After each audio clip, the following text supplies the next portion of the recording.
test, etc. Yeah. Hi all, I'm Alan's son, and I am talking today with Jacob Wu, and we are talking about beauty, artistic expression for Gen Z, and a little bit of music. And so I'm excited to talk with my friend Jacob Wu. And Jacob, can you introduce yourself a little Yeah, bit? of course. I'm Jacob. I'm a UCSD student. I'm a fourth year, and I'm studying general biology. And a fun fact about me is I can speak Taiwanese, but not Mandarin.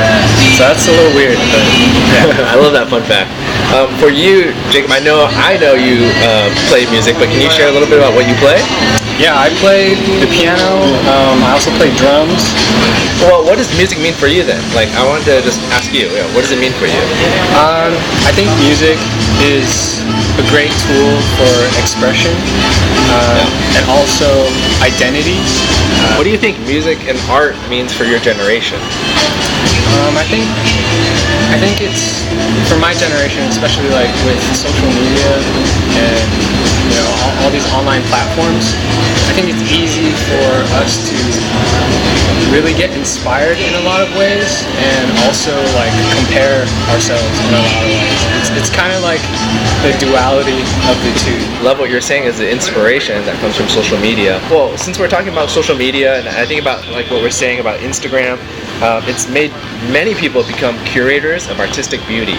And I think that artistic beauty is a huge thing in your generation. What is beautiful? The question of our day to help Gen Z connect with others is that beautiful? The camera eats first. And I think about that. How do you see this idea of beauty, like music and beauty, art and beauty? How do you see it overflowing in your life as a Gen Zer? It's about following and conforming to the standards of beauty.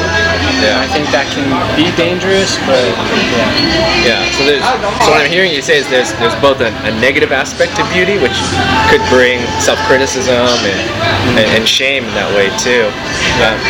Is there anything that you see is the attraction of beauty? I think there's a beauty in like playing slow and playing, you don't always have to play fast or do all these crazy like crossovers. Like there's a beauty in simplicity and things like that. So there's definitely some beautiful things like within Instagram and like social media and stuff.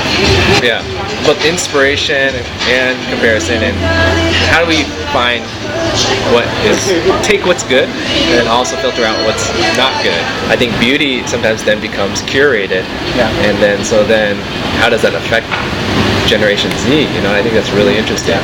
So, but I love what you said again: inspiration, comparison, and how do we find a healthy way, maybe a healthy posture to approach.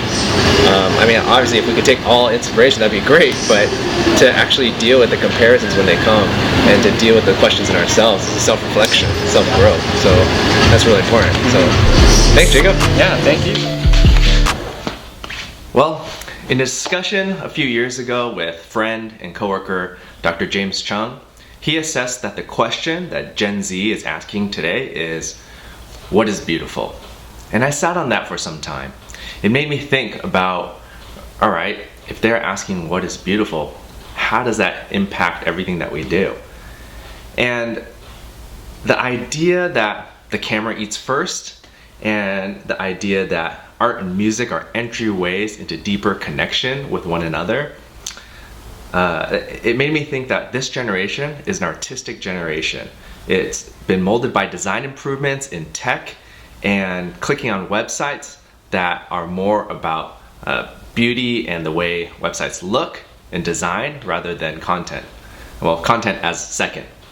And in the physical world, it is architectural design, it's influencers in the wild, it's beautifully plated dishes like on Chef's Table on Netflix. And in my opinion, I think designers, musicians, artists, they're like priests that are leading Generation Z into a transcendence of both color and ideas.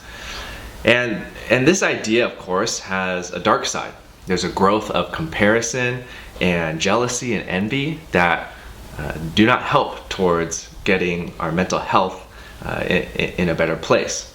But there's both beauty and brokenness. And as Gen Zer Jacob shared earlier, that there's both inspiration and unhealthy comparison. Now, capturing what is beautiful is making Gen Z take pilgrimages to find the best spots, say for example, for pictures and experiences for artistic expression. But Gen Z does this in an effort to find answers to the question, what is beautiful? So how does this influence our interactions with one another and with Gen Z and how we talk to Gen Z?